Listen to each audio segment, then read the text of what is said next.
Hello YouTube, this is the Copernicus and you're watching my Let's Play of the Direwolf20 mod pack Season 2.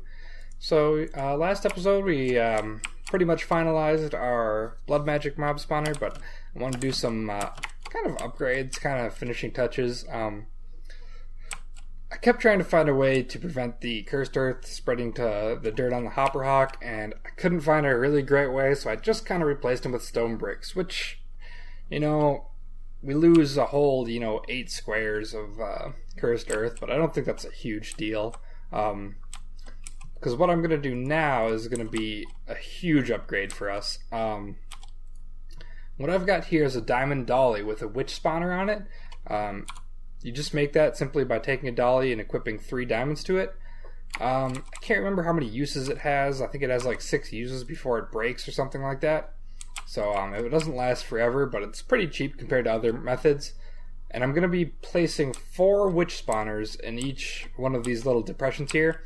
I wanted to make sure I have it kind of right in the middle. I don't want them spawning, outside. I hope they don't spawn outside this. I might even actually move them in one more just to make sure they don't spawn anywhere I don't want them to. Yeah, as a matter of fact, I am going to move them in one more than they currently are. So these are going to spawn witches for us. I found these, by the way. I'll show you in a minute what they look like as far as where to get the witch spawners. So I'm going to move this right here. Then all we have to do is pop this down here.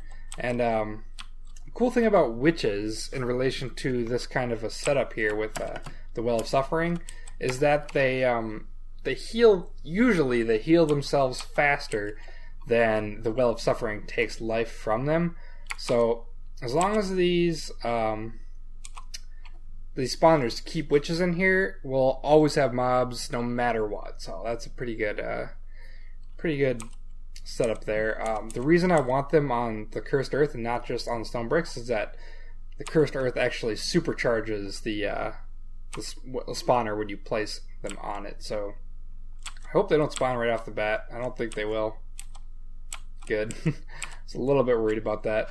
So I'm going to plug this back up actually. And I'll go quick grab another one just so you guys can see what this structure I'm describing looks like. They randomly generate in the world. They usually have, it's kind of a ring of stone bricks, but they have a dispenser in the middle or something, an item dropper, I'm not sure what, that houses kind of a random assortment of items. But they also have 2 witch spawners by them too. So you can see right here in the middle is a dispenser with that. But this is what you want to look for. And in the corners of these are 2, I believe. Yeah, there was one right there, and I'm going to grab the second one right now. Witch spawners. Super handy for what we're doing. Lost track of where home was. There we go. And I did find one more, so it's going to make the perfect amount. And if I find more throughout the series, I'll probably even throw those in, because you just want to make sure you have every opportunity to spawn as many witches as you can. Or I might even set up a whole nother altar to handle this too. And you can really do this with just witches. Like, you don't even need this cursed earth. It will keep enough witches spawned so that you don't really need to worry about it. So I'm just gonna do that, and I'm also going to take this one. I'm going to plug this back up, put the cursed earth down there, and put the other one right there. And I think I'm just going to show you guys quick. I'll grab these 2. I'll just show you guys what it looks like quick, and then I will go hunt down the other witch spawner that I found and implement those spawners as well. So that should be that. And I'll just simply plug this back up and deactivate the lights. So you can see right there already witches spawning. And those will just kind of stay there forever. And also, I mean, the cursor will still spawn some regular mobs too, so that's good. So this one down here will be good for getting different kinds of drops and things, and this one up here will be good for maintaining a constant supply of life points. The only thing bad about this is that when I turn the lights on, I'm probably also going to have to go in there and kill them, because the Well of Suffering won't kill them eventually. So I'm going to go grab those other spawners, and I'll be back in just a minute. Alright guys, I've been thinking about what to do, and I think it is about time that we finally jump into applied energistics. I mean, we've already have a new dimension, we're quarrying, we killed the Ender Dragon, we've killed the Botany boss. I think it's time for applied energistics. We need more item management. I'm tired of processing all the ores myself and, you know, taking them from the quarry back over here, so on and so forth. So, I'm assuming a lot of you have played with applied energistics, but I'll go through the basics in case you haven't. So the very first thing you need in applied energistics is, well, not the very first thing, but something you're going to need before you even get started, I should say, is these presses here. They're found inside meteors. You might have seen me or fly past a few. They're at the center of meteors in a chest, and it's totally random which ones there are. You can make a compass to find them, but I usually find enough before I actually get started to really matter. I've got 3 of them. I need 1 more, so I can't quite start yet, really, but we can start with some other things.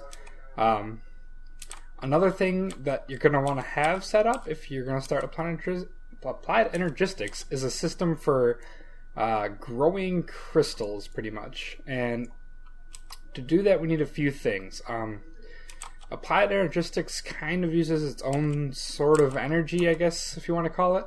So we need an energy acceptor that will take regular RF and convert it to applied energistics energy. And I also made some crystal growth accelerators. There's a mechanic that we're going to use where you create seeds. I guess I can kind of show you this right now. I've been making a bunch of Certus quartz dust. That's just made by grinding up Certus quartz. And if you combine it with sand, this works with Certus quartz dust, Fluix dust, which I'll show you how to make Fluix crystals in just a second, as well as nether quartz dust. And you combine them with sand to get 2 seeds. And what you do with these seeds is you throw them in water and they grow into a different kind of crystal. So I made this out of the Certus quartz crystal, and when I grow this, it'll become 2 pure Certus quartz crystals. So you're rewarded in a way for taking the time to grind them up and turn them into pure dust, or pure crystals, instead of just using the regular ones. And at the same time, there's also some things you can only use pure Certus quartz for. You can't use the regular ones. And you can just drop this in water, and it will eventually grow to 100%, and you will get them. But it takes forever. I mean forever. It takes a very, very long time. So that's why we have these growth accelerators here. I'm going to get out my wrench. I already placed that wrong. Don't want it like that either. Come on. Don't want it placed like that. Alright, this will work. Put that there, that one there, and that one there. So the sides with the lines on them are the sides that get accelerated, and the sides with the, I don't know, I guess plus sign is where you can connect them to each other. So I made some glass cables, which is kind of like the lines, power lines, I guess, of applied energistics, and that's used to connect things, right? So these are now connected, right? If I put this right here, and if we put the energy growth, actually I'll just do this right now. If we put the energy acceptor, I mean, right here, in just a minute, you can see it's taking an energy, and now you can see these things are online. They're the cables transfer the energy / data between them, and they're active right now. But we don't want that. That uses up quite a bit of energy. I forget exactly how much. Doesn't say. But we basically don't want to be using it all the time, right? So I'm going to patch this up. I'm going to make a very specific cable that we can toggle using redstone. And I'm also going to have to get a bucket of water here to put it in. Oh, I think I have a bucket somewhere around here. Grab a bucket of water. This is just to keep it out of the way because our applied energistic system is not going to be down here. It's going to be in our new home. I just wanted to be out of the way for a minute. What I want is a toggle bus, which is a lever, 2 redstone, and 2 cables. I'm going to have to make some more. This is a perfect time for me to show you guys how to make these Fluix crystals. So to make them, you need charged Certus quartz crystal. You can charge the regular ones and make them charged, but I also happen to have a bunch of charged ones, so I'm just using those for now. We also need redstone and nether quartz. And what you do is basically drop them all into a pool of water and they will transform into Fluix crystals. 1 redstone, 1 charged Certus quartz, and 1 nether quartz makes 2 Fluix crystals. So if we drop those guys off, there we go. And we got 8 of them. So in total we have 9 now. Also going to want some more of these guys, more cables. We also need some levers and a couple pieces of redstone.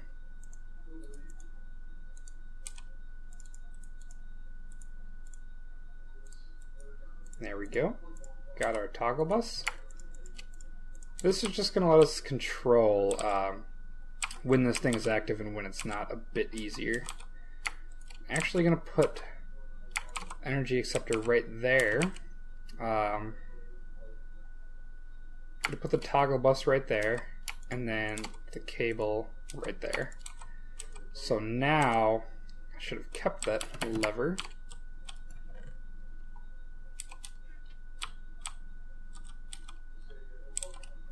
Now if I put this lever here, I can turn it on or off based on how I need it, and we are absolutely going to automate this thing to the fullest extent. I do not like doing this. It's just a pain in the butt, so we are definitely going to automate turning these things on, making these Certus quartz and everything like that. But for now, it'll have to be by hand, which, is whatever.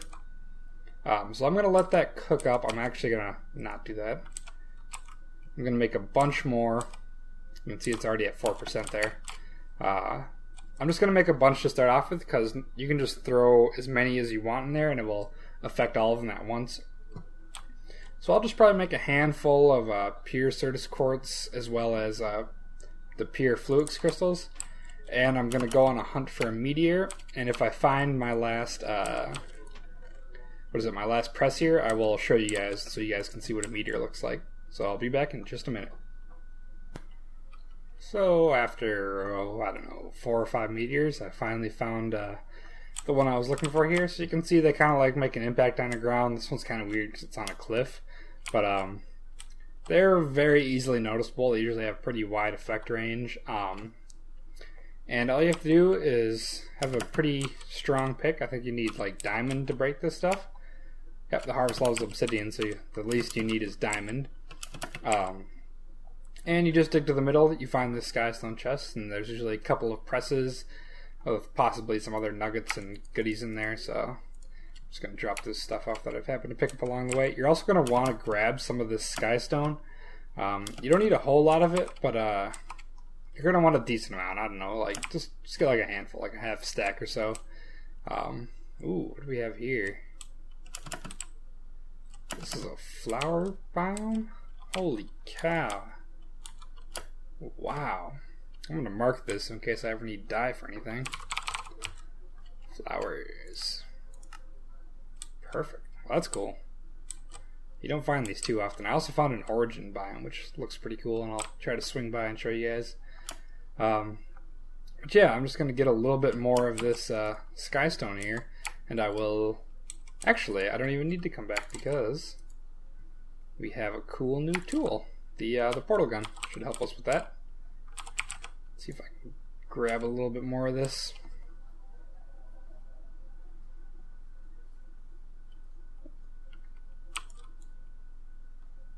Like I said, you don't need too much, and I've got some more by my base. I just want to make sure I have enough for our initial investment, if you will. And you really don't need to grab duplicates of these presses. You can make them once you have them. All you need is a block of iron, so that's not too hard. All I'm going to do is grab my portal gun, and bam. There we go. I'm back at home.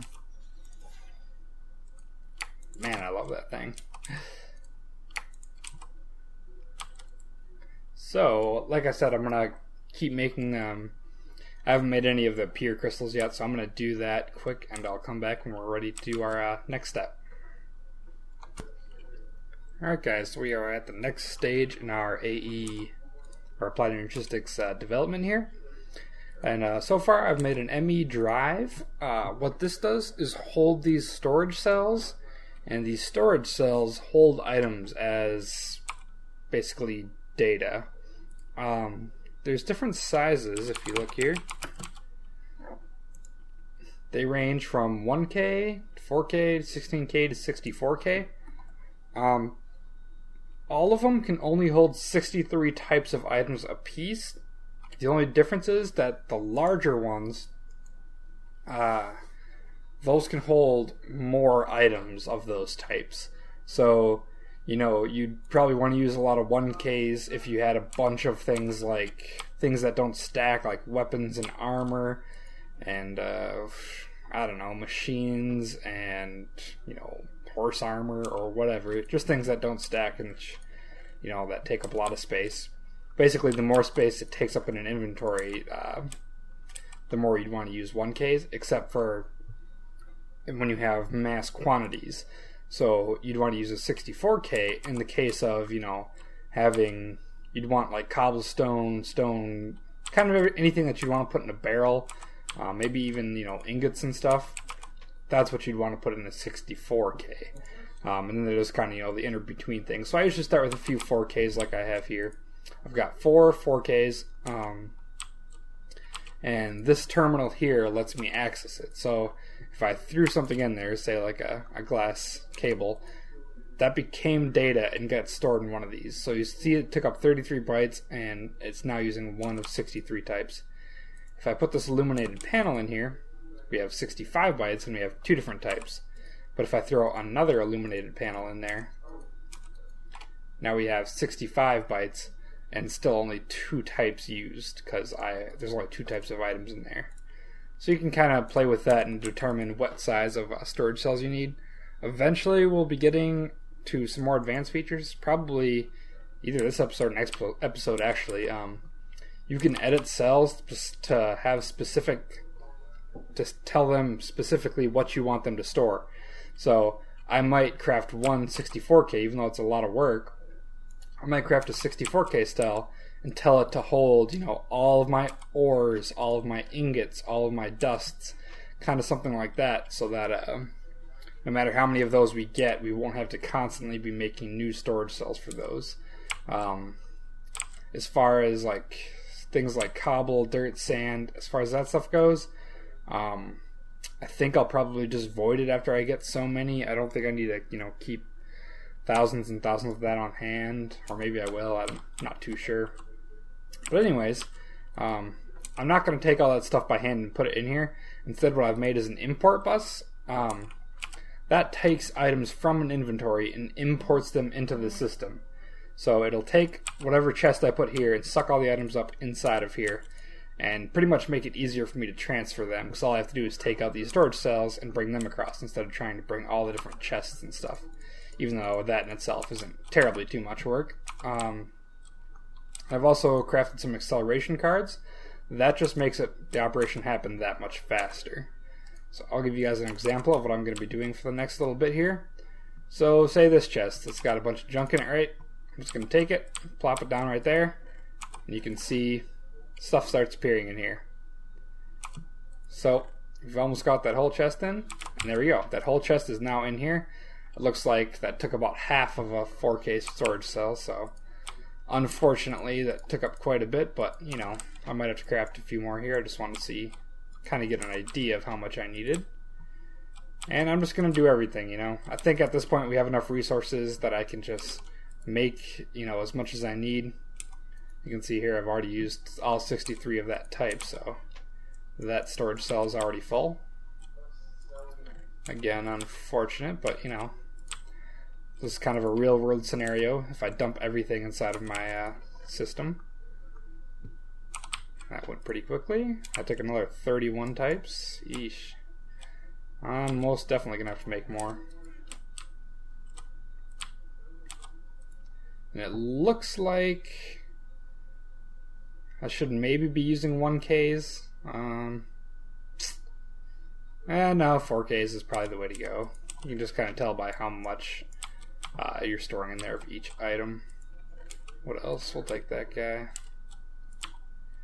Good way to free up some storage too is to kind of look what you have the least of. Look at all these little ones, and you know, get rid of them if you don't need them or what have you. So like that alumite pickaxe, we're never going to have another one of those, and it's taking up space. So I might kind of go through and take out those and put them in a chest just for now, since I probably won't be using that in any way, shape, or form.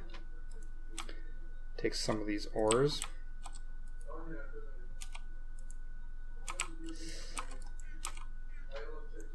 So far, it's not going as bad as I thought.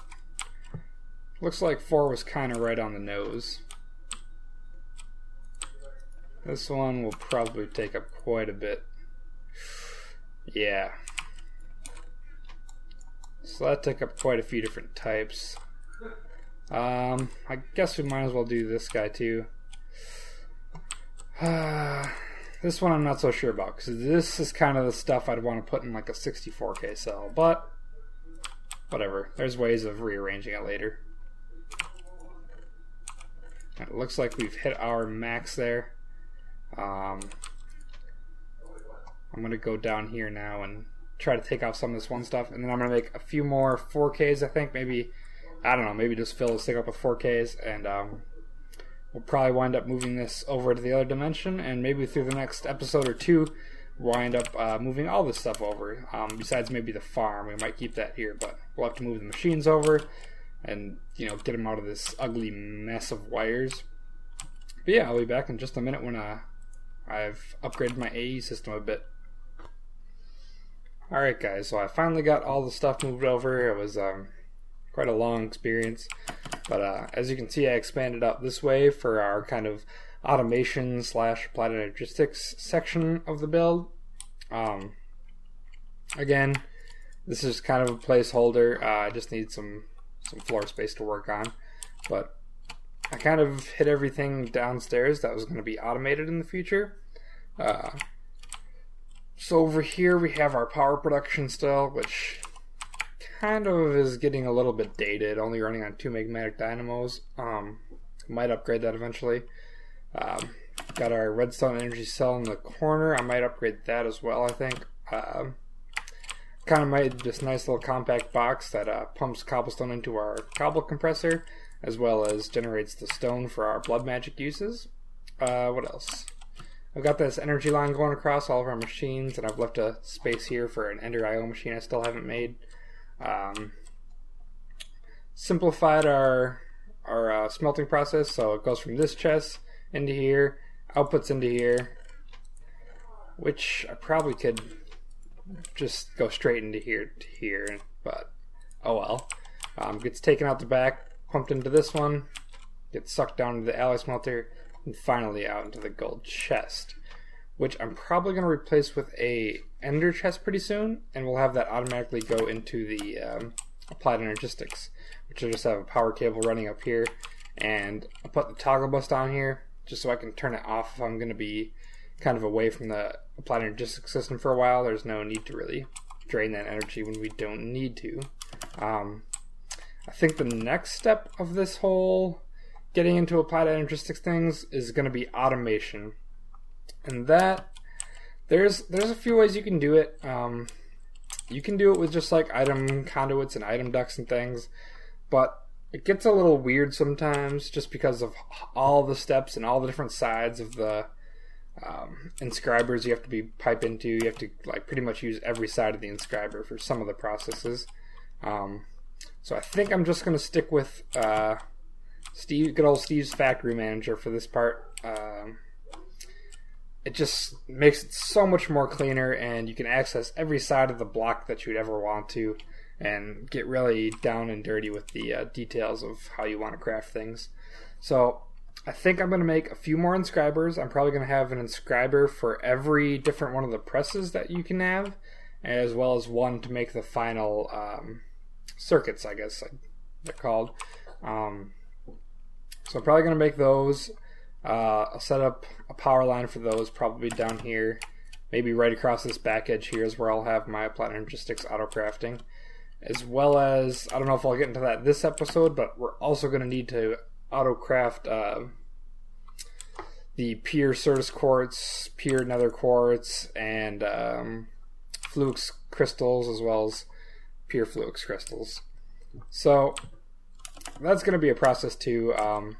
One of the nice things that I found about Botania's ring of magnetization here, when I was making the pure Certus quartz, it wasn't actually sucking it up. So Vazkey must have went in and kind of, I know he did some things like the mana tablet, like it won't pick up the mana tablet, so you can, when you want to recharge it, when you toss it on the mana pool, it doesn't automatically pick it up. And it seems to do the same with a few other things, including the seeds from a Platinum Logistic, which is going to be really handy. You know, they won't be trying to pick them up as I fly around. But I'll probably still want to put that a little bit far away anyways, just in case. So we're going to need to automate that as well. Like I said, might not be till the next episode on that one. But I'm going to get started with the automation for the circuits, and we'll see how far we get. So I'll be back in just a minute. Alright guys, so that didn't quite take as long as I thought it might. I've got my 5 inscribers down here. Each of them have a different press in, and this one is kept open to make the final product. Basically, I dump everything I want to make into this chest, and it just gets made, and the final result gets spat out here. So you can see I already dumped a bunch of redstone in there. Not too bad all in all. I basically have it pulling like 1 silicon and putting it into this inscriber, and then making sure there's only 1 silicon in there. Putting 1 gold into this one with the logic and making sure there's only 1 gold in there. I was having a weird issue where, even though I had nothing to do with this, I was doing the gold one, and I made sure it had nothing to do with this inscriber. It was only, the whole line was only using this one, but somehow the gold was still getting put into this guy. So I'm not sure why that was doing it, but it seemed to help when I say that only 1 gold is allowed in here, so it will stop trying to push it. So maybe when there was a gold in here and it tried to push it here, somehow it got pushed over to this one. So not sure what was going on there, but I seemed to fix it. Did the same with diamond and pure Certus quartz. And this guy, basically I have one thing taking out all of the different printed, what are they called? Printed circuits. It takes them all out of these first 4 inscribers and puts them back into the chest, just so that these can still go and operate even if this one's backed up. I don't want to go straight from here to that guy, just for efficiency's sake. I have then I have the printed silicon being pushed into the bottom end of this, and making sure there's only 1 in there. Same with the redstone, making sure there's only 1 in there, and that's being pumped in from the north. And then on the top end, I have basically it picks up one of any of the different processors, or I mean, any of the different circuits, and puts it in here and makes sure there's only 1 in at a time. So it works pretty well, I think. I'll show you guys. I'll just throw a bunch of silicon and a bunch of gold in here. And you can see it start going at it there. I did add a few acceleration cards to the silicon one, just because it would be the most active. You can see here all these are getting refilled. As soon as that gold one gets pressed, it's going to be in there. I think I'll probably wind up maxing out all these, just because why not? Acceleration cards aren't crazy expensive, so might as well make these suckers go a bit faster. And in the future, what we're going to do is replace this chest, or maybe add on to this chest so I don't have to reprogram anything, but we'll put an ME interface there, and then what I want, instead of just crafting them in bulk like this, I'll just have it be able to request it. So I could say, you know, craft me, you know, 20 of the logic processors, and it will be able to throw down all the silicon, redstone, and gold that it needs to make those, and then the inventory manager will handle the rest. So I think that's a pretty slick way of going about it. Again, I'm not going to go through all the different code here. It's not too complicated, but if I get any requests asking, you know, do at least 1 or 2 videos just on the Steve's Factory Manager stuff, I might go through all that quickly. I think we've about hit the wrapping up point. Next episode, we're going to do what I said we're going to do and automate the seeds and the pure Certus quartz and all that kind of stuff. Shouldn't be too hard again, but I want to make it very efficient like this one. And yeah, so we'll see where that brings us. So I hope you guys enjoyed the episode. I'll catch you on the next one.